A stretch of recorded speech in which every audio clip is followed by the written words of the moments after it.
안녕하십니까, 강창영 원장입니다. 조금 화질이나 목소리가 안 좋더라도 이해해 주세요. 스마트폰으로 지금 영상을 녹화하고 있기 때문에 제가 항상 얘기하지 않았습니까? 초기 충치는 치료하지 않는 것이다. 그런데 이제 보통 이제 비양심 치과들이 어떻게 하는지 한번 보겠습니다. 비양심 치과들은 이렇게 사진을 보면 사실 이렇게 보이실지 모르겠어요. 이 사진상으로 여기가 좀 이렇게 검게 보입니다. 여기가 사실 사진상 잘 안 보이지만 여기 검게 보이는 부분이 보이는지 모르겠습니다. 여기 보이시죠? 검게 여기 검게. 이게 초기 충치니까 빨리 치료하자 이렇게 얘기합니다. 그런데 외국에서는 이것을 이때 치료하지 않고요. 여기 보이시죠? 뭐 화면이 작아서 볼지 모르겠지만 이렇게 지켜보게끔 돼 있습니다. 여기 충치가 똑같은 그림인데 어떻게 되나 보시면 알 겁니다. 그러면 왜 이렇게 지켜보게 됐을까요? 충치가 있는데 그것은 바로 이런, 제가 바로 중간에 설명돼 있죠. 사진으로 검게 보여도 사실은 80% 정도, 즉 문헌에 따라서는 50% 이상은 좋은 충치고 20%에서 약 40% 정도가 나쁜 충치라고 합니다. 그럼 좋은 충치와 나쁜 충치는 뭐냐? 이렇게 보시면 치아에 구멍이 나버렸어요. 그러면 아무리 닦아도 이하 이 사이일 경우에는 잘 치료가 안 됩니다. 정지 의식이 안 되고 충치가 멈추지 않습니다. 하지만 사진상으로 이렇게 검게 나오는 부위 중에서 이렇게 겉에 표면이 막혀 있으면 잘 닦을 수 있고, 외국 문헌이나 미국 문헌을 통해서 보면 항상 미국 교과서죠. 교과서에는 바깥에가 이렇게 인택, 문제가 없으면, 구멍이 나 있지 않으면 충분히 구강 관리를 통해서 충분히 충치가 진행하는 걸 막을 수 있고요. 또 이렇게 구멍이 나 있다면 솔직히 계속 충치는 조금씩 진행하게 돼 있습니다. 그런데 왜 치료하지 않을까요? 이유는 간단합니다. 우리가 보통 이제 방사선 사진, 이런 방사선 사진으로 모든 것을 관찰하게 됩니다. 그런데 이 방사선 사진은 치아의 뼈가 얼마나 없어졌나를 아는 거지, 이런 모습, 즉 이것을 확인해 줄 수가 없습니다. 그래서 영어 책에서는 캐버티, 넌 캐버티란 말을 씁니다. 즉 캐버티는 구멍, 넌 캐버티는 구멍이 없는 거. 그래서 구강 관리를 할 수 있는 것. 그래서 외국에서는 이미, 미국에서, 이건 미국 교과서입니다. 미국 교과서에 있는 내용인데 보이실지 모르겠습니다. 이렇게 E1, E2라고 써 있죠. E1, E2, E1, E2라고 이렇게 쓰여 있지만 여기서는 계속 구강 관리하고 지켜보게끔 되어 있습니다. 그리고 조금 우리는 벌써 충치가 이렇게 심해진 다음에서조차도 환자가 이렇게 충치가 심해졌어도 환자가 이렇게 구강 관리로 잘 닦고 그러면 1년마다 또 지켜보게 돼 있습니다. 미국 교과서입니다. 이게 허접한 교과서는 아니고요. 미국 치과 시험 참고 도서라고 생각하면 쉽게 이해되실 것이라 믿습니다. 그래서 지금까지 치과 의사들이 항상 과잉 진료를 얘기하면, 야, 충치가 이렇게 보여. 충치가 이렇게 보여. 이렇게 충치가 보이는데 내가 이걸 치료할 수도 있고, 강 원장 너처럼 지켜볼 수도 있는 거지. 충치가 검게 보이는데 그럼 이걸 놔둘 거냐라고 얘기하고 치료를 가감하게 들어가고 있습니다. 하지만 이미 외국에서는 20년 전부터 이런 걸 알았던 거죠. 이거는 덴탈 캐리어스라는 책뿐만 아니라 미국 교과서에도 있습니다. 그래서 이러한 차이가 있기 때문에 상아질까지, 즉 충치가 이렇게 보일 때 하는 것이 아니고, 어떻게 보면 여기 보이실지 모르겠어요. 이렇게 상아질 근처까지 갔을 때 치료 시기를 좀 잡는 게 어떠냐라고 지금 되어 있고요. 특히 스위스라든지 북유럽은 이미 이 정도까지는 가야 되고, 미국은 지금 아직은 살짝 걸쳐 있습니다. 즉 요 부위와 요 부위를 환자의 상태에 따라서 할 수 있다라고 어느 정도 판단하고 있거든요. 하지만 우리나라는 그런 개념조차도 없이 충치가 이렇게 보이는데 초기 우식을 할 수도 있고 강원장처럼 지켜봐도 돼. 그러니까 내가 하는데 뭐가 문제야 라고 설명하고 있습니다.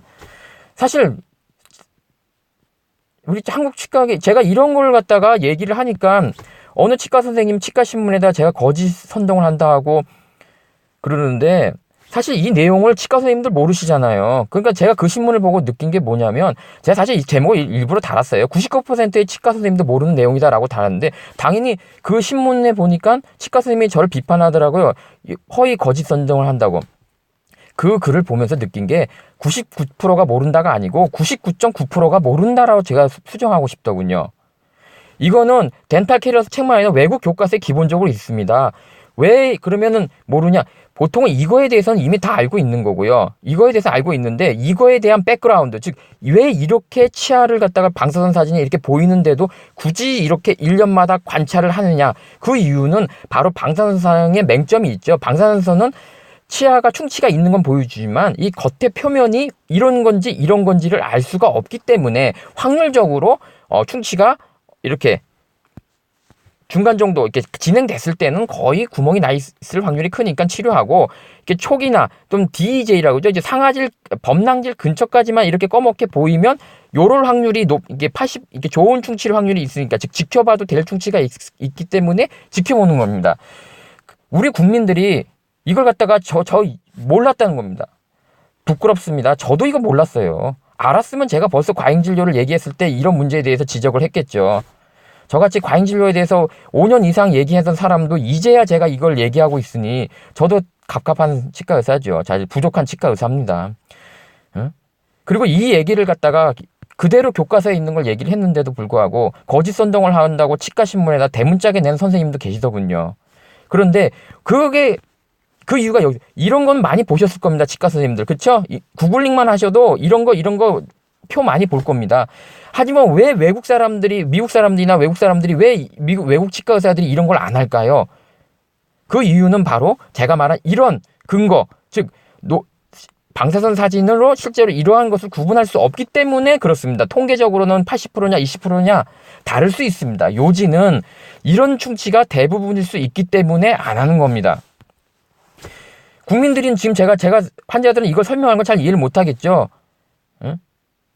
그래서 외국에서는 이렇게 방사선 사진에 의존하지 않고 눈으로 반드시 검사를 하고 그 다음에 방사선 사진을 진행 정도를 확인하는 이런 방법을 쓰고 있습니다. 그래서 과잉 진료를 막기 위해서는 사실 눈으로 검사하고 그리고 눈으로 검사한 게 충치가 맞는지 않는지를 방사선 사진으로 검사하는 방법, 즉 유식하게 말하고 어려운 말인데 눈으로 검사해서 양성이면 룰인 충치라 진단하고 방사선 사진으로는 거꾸로 음성일 때 룰 아웃 충치가 아니다라고 배제란 말을 하고 있습니다. 왜 그렇게 할까요? 그 방법은 충치를 잘 찾기 위한 게 아닙니다. 충치를 잘 찾기 위하려면 이렇게 보이시죠? 방사선 사진 찍으면 됩니다. 뭘 눈으로 검사합니까? 과잉 진료를 막기 위해서 외국에서는 눈으로 직접 보고 확인한 다음에 그게 진짜 충치라고 판단했을 때 아닌 거를 확인하기 위해서 거꾸로 방사선 사진을 찍습니다. 그런데 대한민국 치과는 충치를 놓치면 어떻게 방사선 사진으로 잘 찾기만 하면 되지라고 합니다. 부끄러운 얘기죠. 이런 얘기를 한다는 게.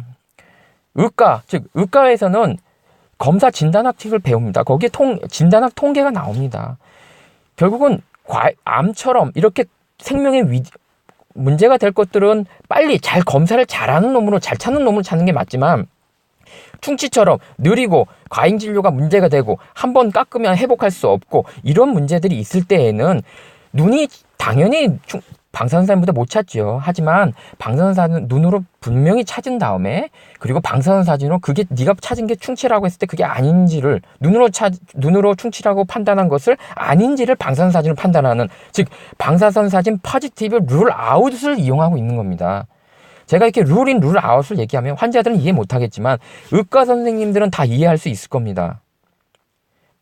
하지만 치과 선생님 중에서는 지금 무슨 얘기인가 하고 지금 봉창 두드린다고 생각하는 선생님도 있을 겁니다. 그렇다면 당신이 바로 99.9%에 들어가는 사람이라는 거죠. 좀 제가 자존심 긁는 얘기를 해서 죄송하지만 자존심으로 얘기한다면 저는 더 긁겠습니다. 치과 신문에다가 제가 거짓 선동을 한다고 눈을 들어 똑바로 쳐다보라고 그랬습니다. 김 선생님, 이걸 보시고 계시면 눈을 똑바로 떠야 될 문제가 아니고 안과에 가서 수술을 하시기 바랍니다.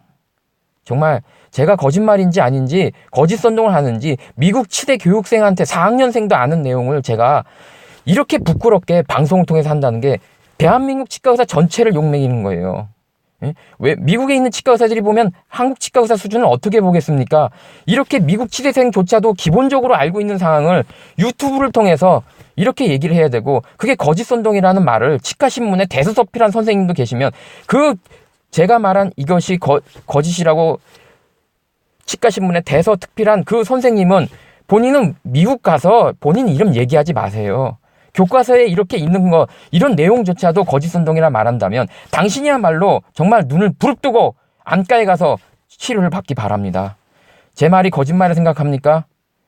지금 제가 만들어낸 내용이라고 생각합니까?